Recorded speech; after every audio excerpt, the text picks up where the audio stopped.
Hello बच्चों, कैसे हैं आप? उम्मीद करती हूँ आप बढ़िया और एकदम मजे में होंगे और खुश होंगे। बिल्कुल बच्चों, खुश रहना चाहिए, जीवन में स्वस्थ रहना चाहिए, मस्त रहना चाहिए। जब आप स्वस्थ, मस्त और खुश रहेंगे ना, तो दिलो दिमाग तरोताज़ा रह जाएगा और उससे बेहतरीन पढ़ाई भी होगी। तो चलिए, बेहतरीन पढ़ाई के लिए सबसे पहले अपने स्वास्थ्य का ध्यान रखिए। बढ़ते हैं हम अपने नए अध्याय की ओर, जिसका नाम है देशभक्त जतिन। तो आइए जाने इस अध्याय का नाम आखिर देशभक्त जतिन क्यों रखा गया। ठीक है, ये तो पाठ पढ़ के ही जानेंगे हम। तो पढ़ने से पहले पढ़ने की तैयारी। तो बच्चों, हमारे देश को स्वतंत्र कराने के लिए अनेक क्रांतिकारियों ने अपने प्राण न्यौछावर किए हैं। निम्न क्रांतिकारियों को पहचान कर उनके नाम लिखिए। अब 3 क्रांतिकारियों के यहाँ पर आपको चित्र दिए गए हैं, आपने इनके पहचानना है, इनके नीचे इनके नाम लिखने हैं। तो शुरू करते हैं अपने अध्याय को। पहला, बंगाल में हुगली नदी के तट पर, नदी का नाम क्या था? हुगली नदी। हुगली नदी के तट पर कृष्णानगर नाम का एक शहर है। पहले यह शहर एक छोटा सा कस्बा था। कृष्णानगर में एक विद्यालय था जिसमें आसपास के गांवों के बच्चे पढ़ा करते थे। तो इसी विद्यालय में 10वीं कक्षा में एक बच्चा काया नामक गांव से पढ़ने आया था। तो गांव का नाम क्या था? काया। तो काया गांव से वो पढ़ने आया था 10वीं कक्षा में। उसका नाम जतिन था। बालक का नाम क्या था? जतिन। तो बच्चों, बालक जतिन ना केवल पढ़ने लिखने में चतुर था, चतुर यानी कि बड़ा ही बुद्धिमान था, बल्कि खेलकूद और अन्य कार्यों को करने का भी शौकीन था। वह विद्यालय के छात्रावास में ही रहता था। छात्रावास यानी कि विद्यालय में जो बच्चों को रहने के लिए स्थान होता है उसे छात्रावास कहते हैं। तो वो विद्यालय के छात्रावास में ही रहता था। एक दिन जतिन हुगली नदी के तट पर संध्या के समय भ्रमण कर रहा था, यानी कि शाम के समय में वो घूम रहा था। वहां एक वृद्धा लकड़ियों का एक भारी गट्ठर लिए खड़ी थी। तो उसने देखा एक वृद्धा यानी कि एक बुजुर्ग औरत जो है भारी लकड़ियों को गट्ठर लिए खड़ी है। वह उसे उठा नहीं पा रही थी। उसने वहां से गुजरने वाले अनेक लोगों से गट्ठर उठाने में सहायता करने के लिए कहा, पर किसी ने भी उसकी बात नहीं सुनी। बालक जतिन वृद्धा के पास पहुंचा और उसने वृद्धा से पूछा, क्या बात है माँ? वृद्धा ने जतिन से गट्ठर उठाने में सहायता करने के लिए कहा। जतिन ने तत्काल का क्या अर्थ होता है? तुरंत। तो जतिन ने तत्काल गट्ठर को उठाया, पर वह बहुत भारी था। यह सोचकर कि वृद्धा माँ ये गट्ठर नहीं उठा सकेगी, जतिन ने गट्ठर अपने सिर पर ही रख लिया। अरे अरे, यह क्या कर रहे हो बेटा? वृद्धा ने कहा। आप रहने दो माँ, यह गट्ठर बहुत भारी है, इसे उठाने में तुम्हें कष्ट होगा, मैं ही इसे तुम्हारे घर पहुंचा दूंगा।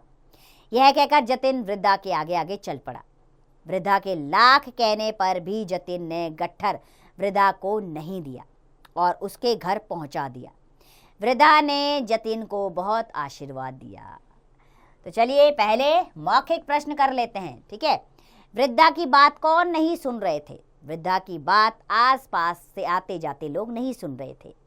जतिन कहाँ बैठकर पढ़ रहा था? जतिन नदी के किनारे पढ़ रहा था। तो चलिए अब आते हैं दूसरी बात पे। तो एक बार रविवार को दोपहर में जतिन अपने छात्रावास में बैठा पढ़ रहा था। अचानक उसकी दृष्टि खिड़की से बाहर पड़ी।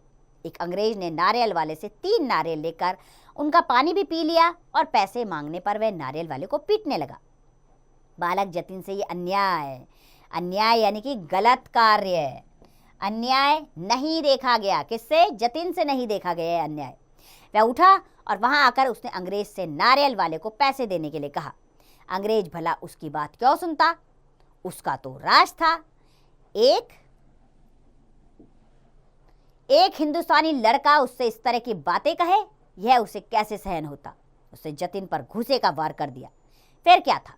जतिन ने उस अंग्रेज को नीचे गिराकर उसकी डंडे से जमकर पिटाई की। जतिन ने नारियल वाले के पैसे दिलाकर ही उसे छोड़ा। अब आते हैं तीसरी बात पर। तो एक दिन वन में घूमते घूमते जतिन का एक खूंखार बाघ से सामना हो गया। जतिन ने उस बाघ को मार डाला। उस समय जतिन की आयु केवल 27 वर्ष की थी। तो आगे बढ़ने से पहले बच्चों एक बात जान लें आप कि बाघ को मारने के बाद जतेंद्र नाथ मुखर्जी बाघा जतिन के नाम से प्रसिद्ध हो गए। ठीक है, अब क्या हुआ बच्चों? तो बच्चों, आप क्या जानते हैं कि यह साहसी बालक आगे चलकर महान क्रांतिकारी बना और जतेंद्र नाथ मुखर्जी के नाम से प्रसिद्ध हुआ। इस देशभक्त ने भारत माता की स्वतंत्रता के लिए अपने प्राणों की आहुति दे दी।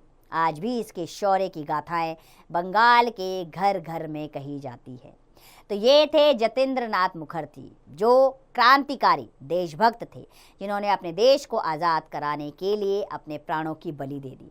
तो बच्चों, ऐसे महान क्रांतिकारियों के कारण ही आज हम स्वतंत्र भारत में सांस ले पा रहे हैं। आज हम गुलामी की जंजीरों में नहीं हैं। आज हमारा अपना भारत है, अपना राष्ट्र है, अपना देश है, अपनी सरकार है, अपना संविधान है। ये इन सभी क्रांतिकारियों की बदौलत है।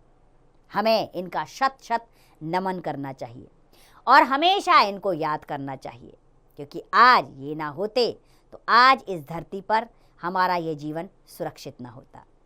उम्मीद करती हूँ आप इसी तरह के क्रांतिकारी लोगों के विषय में जानकारी प्राप्त करेंगे। और भी क्रांतिकारी लोग हैं, उनके बारे में जानकारी प्राप्त कीजिए और अपनी जिज्ञासा को बढ़ाइए और अपने ज्ञान में विस्तार कीजिए।